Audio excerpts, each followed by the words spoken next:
హల్లెలూయా.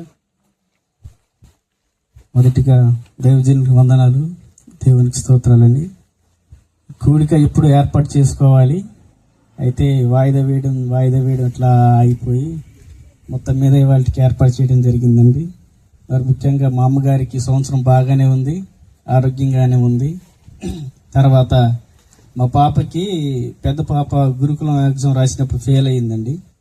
తర్వాత మళ్ళీ మా చిన్న పాపకి గురుకుల ఎగ్జామ్ రాయించాం.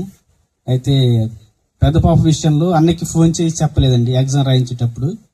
మరి ఎందుకు చేతను కానీ ఫెయిల్ అయిపోయింది. తర్వాత చిన్న పాప విషయంలో కూడా అట్లా నేను చేయబోయి ఎందుకన్నా మంచిదని చెప్పేసి అన్నకి ఫోన్ చేయలేదండి. మెసేజ్ పెట్టాను, వాట్సాప్ మెసేజ్ పెట్టిన తర్వాత అన్న ప్రార్థనలో పెడతానని నాకు రిప్లై ఇచ్చారు. అన్న కూడా వాట్సాప్ మెసేజ్ ఇచ్చారు.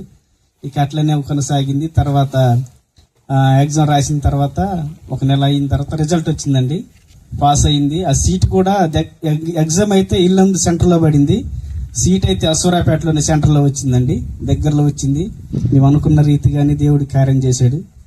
అంతేకాకుండా కుటుంబ ఆరోగ్య విషయంలో కూడా అందరం హ్యాపీగానే ఉన్నామండి, ఆరోగ్యంగానే ఉన్నాం. ఆదివారం ఆరాధన మానిన రోజు అయితే మాత్రం ఆ వారం అంతా అదోలా ఉంటుందండి. అసలు చెప్పలేని పరిస్థితి. ఎవరికి చెప్పుకొని నేను మా అమ్మాలకి కూడా మా నాన్నకి కూడా కనీసం మా వైఫ్ కూడా చెప్పుకోనండి.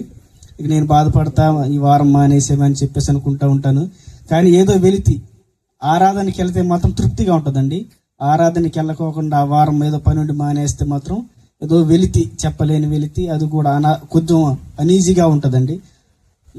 ఏదేమైనప్పటికీ దేవుడు ఆరోగ్యంగా ఉంచారు. సంవత్సరం అంతా ఎటువంటి అపాయం లేకుండా కృపతో భద్రపరిచాడు. ఆ పిల్లల విషయంలో కానీ, భార్య విషయంలో కానీ, తల్లిదండ్రుల విషయంలో కానీ ఎలాంటి ఇబ్బంది లేకుండా కాపుదలను అనుగ్రహించాడు. కొద్ది మాటలు దేవుడు దీవించాడు. హల్లెలూయా. శబ్దం సంతోషంగా.